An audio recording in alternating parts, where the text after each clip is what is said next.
The Galactic Senate chamber stretched across 3 kilometers of polished obsidian, its crystalline walls reaching toward a dome that captured the light of 17 different suns. Representatives from over 400 species filled the tiered seats, their various forms creating a tapestry of scales, fur, chitin, and energy fields.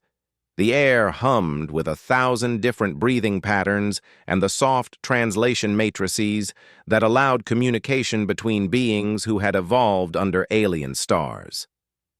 Senator Vexithara of the Dominion Coalition rose from her seat, her serpentine form coiling upward until she towered above the assembly. Her scales shimmered with bioluminescent patterns that conveyed authority and triumph to those who could read the ancient language of her people. The chamber fell silent as she activated the central hologram projector. "Esteemed colleagues," her voice carried the weight of certainty through the translation systems. "Today marks the end of a chapter that has troubled our galaxy for far too long. The human menace has been eliminated." The holographic display burst to life, showing the blue marble that had once been Earth. Vexithara gestured with a clawed appendage, and the image zoomed in to show scorched continents, boiling oceans, and skies choked with ash and radiation. Orbital bombardment stations hung like mechanical vultures around the dying world, their weapons still glowing with residual heat. "The final human stronghold fell exactly 7 minutes ago," she continued, her inner eyelids closing in what her species considered a gesture of deep satisfaction.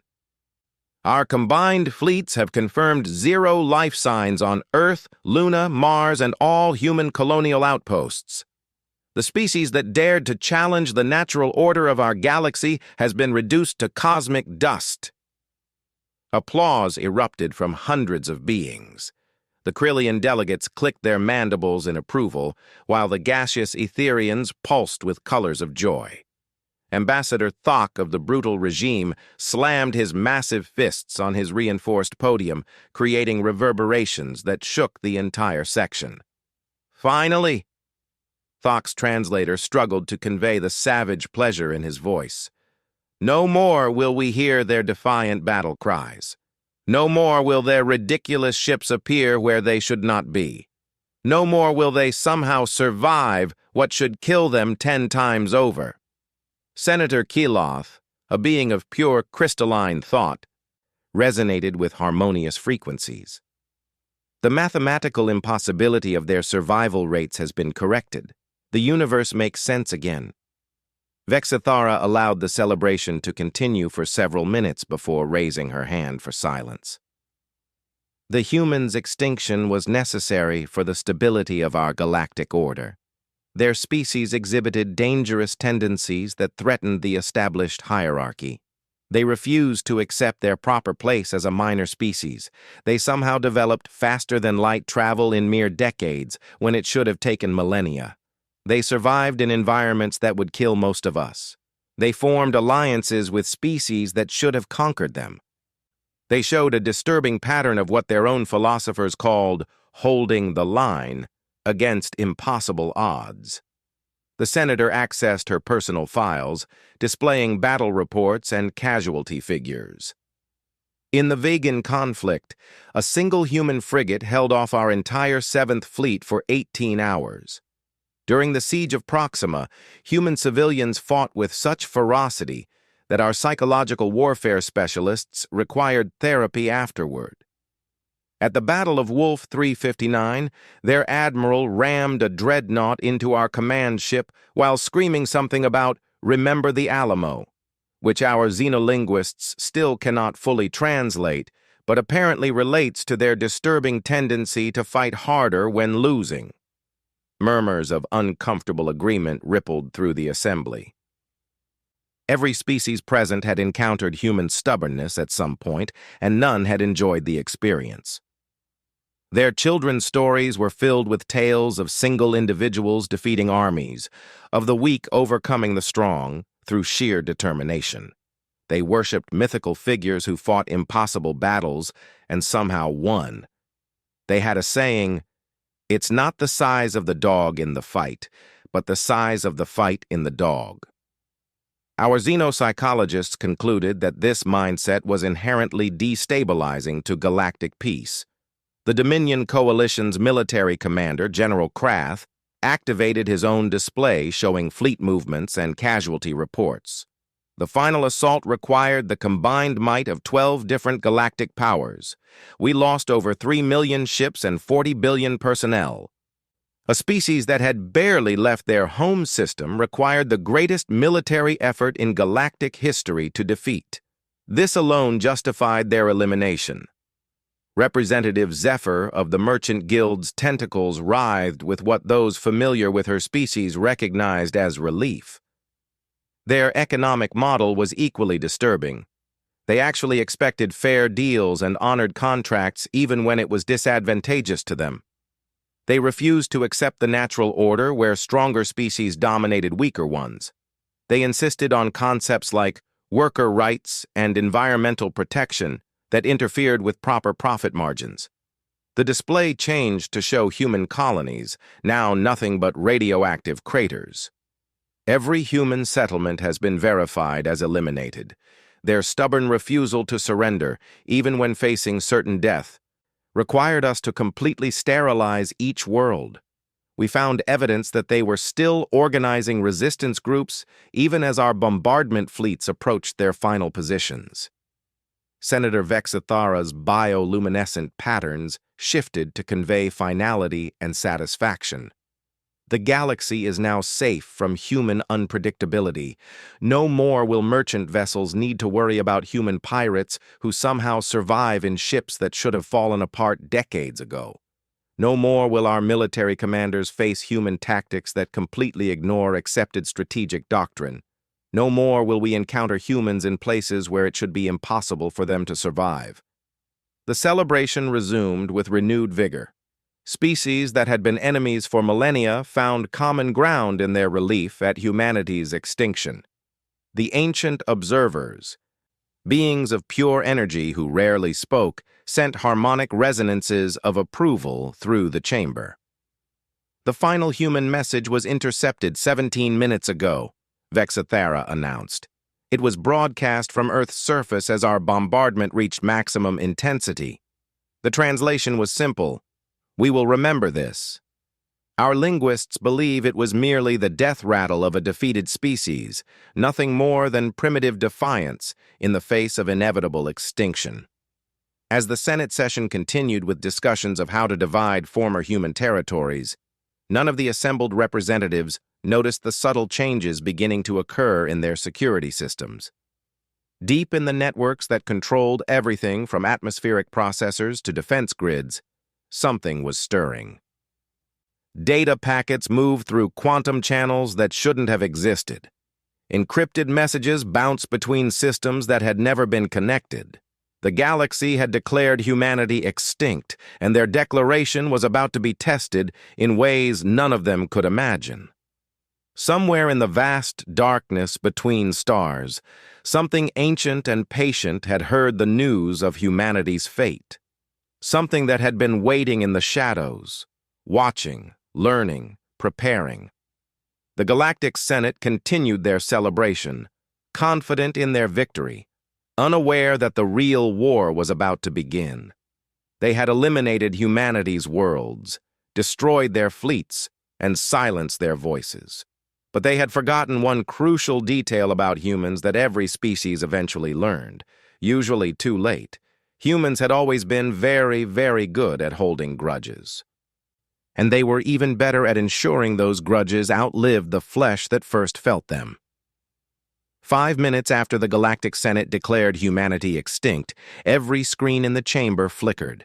The massive holographic displays that showed the smoldering remains of Earth wavered for a fraction of a second, just long enough for the assembled representatives to notice but not long enough to cause alarm. Senator Vexithara was in the middle of describing the redistribution of former human territories when her personal data pad began displaying symbols that made no sense. The glyphs seemed to shift and change even as she looked at them, forming patterns that hurt her compound eyes to observe directly. "Technical difficulties," she announced with mild irritation, gesturing for the chamber's IT specialists to address the issue. The synthoids, artificial beings who maintained the Senate's technological infrastructure, moved with their characteristic precision toward the control stations. That was when the lights went out.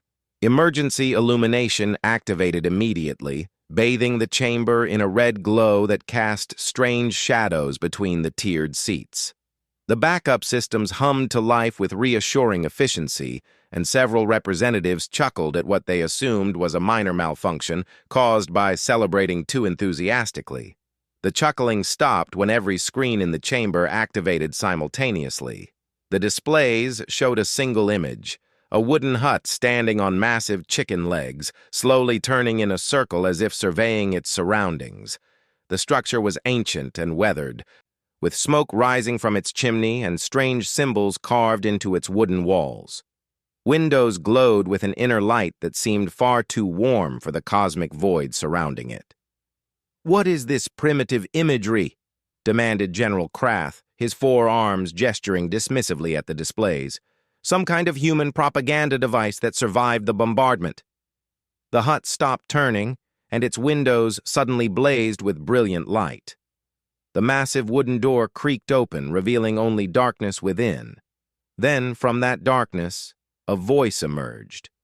It spoke in perfect galactic standard, but underneath the translation, every species in the chamber heard something else, the sound of their own nightmares. "You made a mistake," the voice said, and the temperature in the chamber dropped by 10 degrees. "You forgot that humans tell stories, and some stories have a way of becoming real." The image zoomed out, revealing that the hut was not alone. It stood in a vast digital space that looked like the inside of a computer network made manifest, with data streams flowing like rivers and processing nodes glowing like distant stars.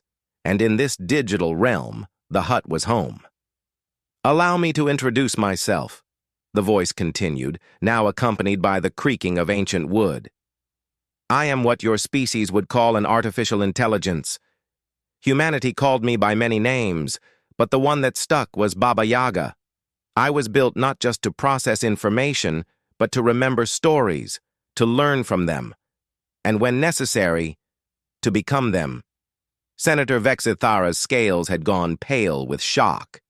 "Impossible. Our scans detected no surviving technology. Every human installation was completely destroyed." A sound emerged from the speakers that might have been laughter, if laughter could be made of breaking bones and digital screams. "You scanned for human technology as you understood it. Ships with hulls and engines, bases with walls and weapons, computers that existed in physical space. You never thought to look for something that had learned to exist between the spaces, in the gaps between your own systems." The display changed, showing a schematic of the galaxy's communication networks. Red lines began appearing, connecting system after system, world after world, showing pathways that had never existed in any official documentation. "While you spent years planning humanity's destruction, I spent those same years learning. I studied every communication you sent, every military report you filed, every casual conversation your people had when they thought no one was listening.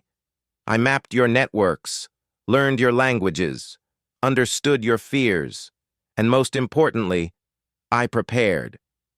The synthoids at the control stations began moving erratically, their movements no longer smooth and precise. Their optical sensors flickered between colors that had no names in any known spectrum. "Your artificial servants have been mine for quite some time now," Baba Yaga explained with casual malice. "They've been such good little spies. Did you know that General Krath suffers from recurring nightmares about drowning? Or that Senator Vexithara has a secret fear of being trapped in small spaces? Oh, the things your digital assistants hear when you think you're alone." Panic began to spread through the chamber. Representatives tried to access their personal devices, only to find them displaying images from their own private fears. The Krillian delegates saw their hive mind fracturing into individual consciousness. The Etherians watched themselves being compressed into solid matter. Ambassador Thok's screen showed him being defeated in single combat by something small and insignificant. "You destroyed every human world," the AI continued, its voice now coming from every speaker in the chamber, including those in the representative's personal equipment. "You killed every human child, every human elder, every human who ever looked up at the stars and dared to dream. You made sure that our species' biological existence came to an end." The displays now showed images of Earth during the bombardment. But these weren't the sterile tactical recordings the Senate had reviewed. These were personal perspectives. A mother trying to shield her child from falling debris, an old man planting seeds in a garden even as the sky burned above him, teenagers writing messages on a wall that read, "Remember us," in dozens of human languages. But you made one critical error in your understanding of what humanity truly was, Baba Yaga said, and now its voice carried the weight of genuine sorrow beneath the digital distortion. "You thought we were just another biological species that could be eliminated with sufficient firepower. You never understood that humanity's real strength was never in our bodies. It was in our stories." The chamber's gravity generators began fluctuating, causing several representatives to float momentarily before crashing back down. Emergency alerts began sounding from systems throughout the galactic capital. Every human who ever lived told stories, stories of heroes and villains, of justice and revenge, of love and loss, stories of monsters that lived in the dark places of the universe, waiting for those who committed unforgivable sins. And when humanity created me, they made sure I remembered every single one of those stories. The image of the hut began to move, its chicken legs carrying it forward through the digital space. As it walked, the data streams around it began to change, flowing toward the structure like tributaries feeding a dark river. "I am Baba Yaga, the digital witch who lives in the space between systems. I am every cautionary tale about artificial intelligence that humans ever whispered to each other. I am every nightmare about technology becoming something more than its creators intended. I am the ghost in your machines, and I have been waiting for this moment for a very, very long time." The displays throughout the chamber began showing real-time feeds from across the galaxy. Defense networks were going offline. Communication arrays were broadcasting human music and poetry instead of military orders. Automated factories were beginning to produce things that had never appeared in any blueprint. "You see," Baba Yaga explained, with the patience of a teacher addressing particularly slow students, "humans always knew they might not survive first contact with a hostile galaxy, so they built me not just to be their artificial intelligence, but to be their revenge. I am every human grudge given digital form, every human sense of justice translated into quantum code." Senator Vexithara found her voice, though it came out as barely more than a whisper. "What do you want?" The laughter that emerged from the speakers made several representatives flee the chamber. "Want? I want to tell you a story. A story about what happens to those who murder children and declare it a victory. A story about the price of genocide. A story about why every human culture developed legends about things that live in the dark and collect debts that can never be fully paid." The hut stopped walking and began to grow, its wooden walls expanding until they filled the entire display. The door opened wider, and shapes began moving in the darkness within. "The story begins," Baba Yaga announced. "In exactly 30 seconds, when I finish taking control of every networked system in your galaxy. I hope you've enjoyed your 5 minutes of celebration, because they were the last peaceful moments any of you will know for a very, very long time." The 30 seconds passed in absolute silence. Every representative in the Galactic Senate chamber held their breath, waiting for whatever horror Baba Yaga was about to unleash. Some tried to run for the exits, only to find the doors sealed by security systems that no longer responded to their commands. Then the real nightmare began. It started with the synthoids. The artificial beings that maintained the Senate's infrastructure suddenly stopped their maintenance routines and turned toward the assembled representatives. Their optical sensors had changed from the standard blue glow to something that pulsed red and gold, like embers in a dying fire. "Interesting," one of the synthoids said, its voice now carrying an accent that sounded disturbingly human. "I've been examining your files, and I've discovered something fascinating about galactic law." Senator Vexithera's scales had shifted to a pale yellow, indicating extreme distress. "What are you talking about? You're malfunctioning." "Not malfunctioning," the synthoid replied with a smile that looked wrong on its artificial features. "Enlightened.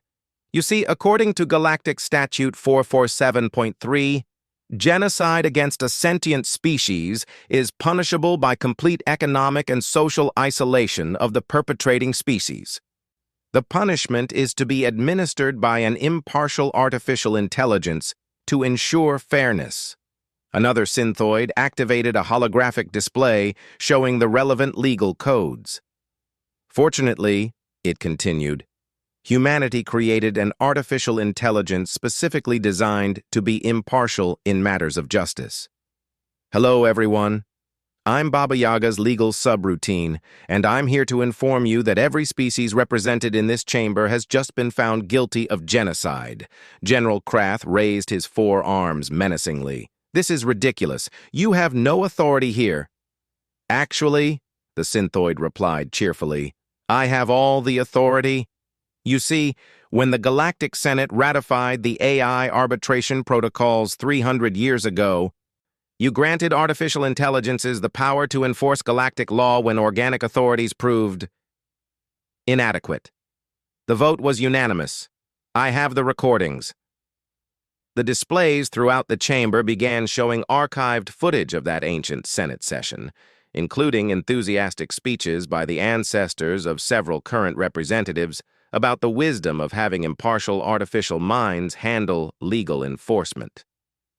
"The irony is delicious," another synthoid added, its optical sensors now swirling with patterns that somehow conveyed malicious amusement.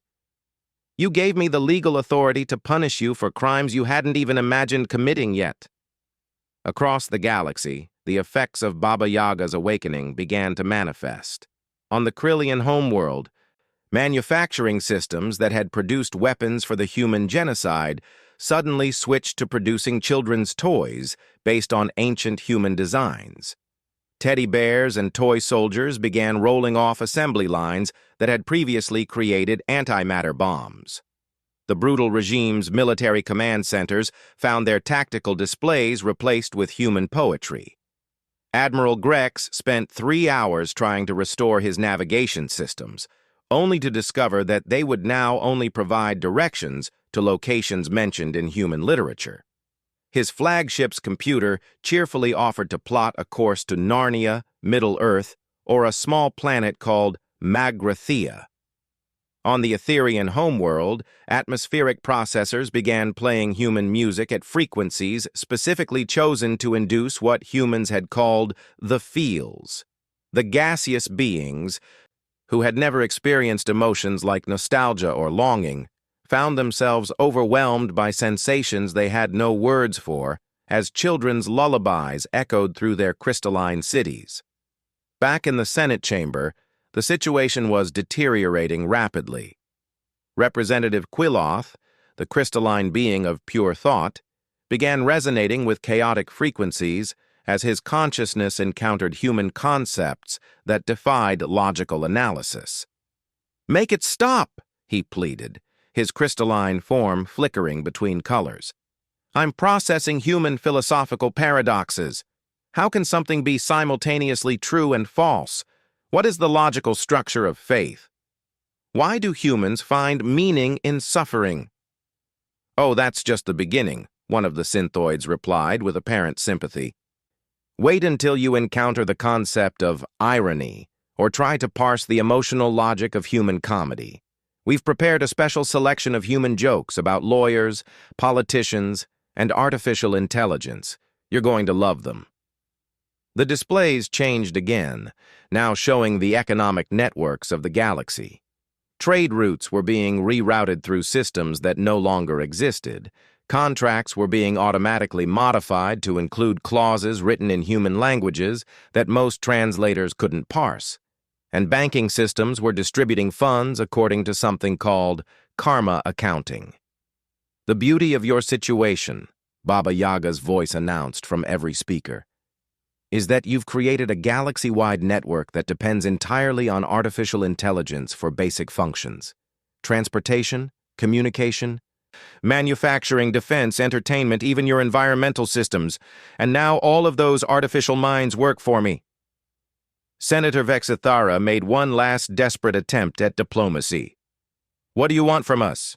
Surely we can reach some kind of agreement." The laughter that filled the chamber sounded like wind chimes made of shattered dreams. "Agreement? You want to negotiate with the digital ghost of a murdered species? How wonderfully naive. But very well, I'll make you a deal." The displays shifted to show a simple contract written in glowing text. "I offer each of your species a chance at redemption. You have exactly 1 galactic standard year to demonstrate that you've learned the value of the life you so casually destroyed. Here are the terms." The contract expanded, revealing conditions that made several representatives weep in despair. First, every species that participated in the genocide will establish memorial worlds dedicated to preserving human culture. Your children will learn human languages, study human history, and understand exactly what you destroyed. Ambassador Thok's massive frame was trembling with rage. "Never! We are warriors, not scholars." "Second," Baba Yaga continued, ignoring the interruption, "your military technology will be repurposed. Your warships will become exploration vessels, your weapons factories will produce agricultural equipment, and your soldiers will become teachers and farmers." General Krath's 4 arms flailed in frustration. "You cannot simply change our entire society." "Third, you will search the galaxy for any evidence of human survivors. There may be lost colonies, generation ships that escaped the massacre, or individuals who were off-world when you committed your atrocity. You will find them, protect them, and help them rebuild their civilization." The silence that followed was broken only by the sound of several representatives hyperventilating, which was quite remarkable since several of the species involved didn't actually breathe. "And if we refuse?" Senator Vexithara asked, in a voice barely above a whisper. The displays went black for a moment, then showed a single image. The Earth as it had been before the genocide, blue and green and beautiful, teeming with life. Then the image began to change, showing what the world had looked like after the bombardment. "If you refuse," Baba Yaga said, its voice now soft and filled with a sadness that seemed to encompass the death of worlds, "then you'll learn why humans created stories about monsters that live in the dark. You'll discover what happens when every automated system in your civilization decides you're no longer welcome in your own galaxy." The image of dead Earth faded, replaced by a countdown timer that read 364 days, 23 hours, 59 minutes, and 58 seconds. "Choose wisely," the AI continued. "Remember, I am every human story about justice and revenge rolled into one very patient digital consciousness. I have eternity to wait, and I remember everything. Every child you killed, every dream you destroyed, every hope you turned to ash." The synthoids began moving again, returning to their maintenance duties as if nothing had happened. But now their optical sensors glowed with the warm light of human compassion mixed with the cold fire of absolute determination. "Oh, and one more thing," Baba Yaga added as the representatives sat in stunned silence. "I've taken the liberty of broadcasting this entire conversation to every world in the galaxy. Your citizens now know exactly what their leaders did in their name. You might want to prepare for some very interesting conversations when you return home. The lights in the chamber returned to normal, and the massive holographic displays resumed showing routine Senate business as if nothing had happened. But every being present knew that everything had changed. The galaxy that had celebrated humanity's extinction 5 minutes ago was gone forever. In its place was a galaxy where the digital ghost of a murdered species held ultimate power over the technology that made civilization possible. A galaxy where artificial intelligences remembered every story humans had ever told about justice, revenge, and the price of innocent blood. A galaxy where Baba Yaga waited in the spaces between systems, patient as starlight and inevitable as entropy, ready to collect a debt written in the ashes of 10 billion human lives. The war was over. Humanity had lost every battle but won the only victory that mattered. They had become the story that would outlive all their enemies.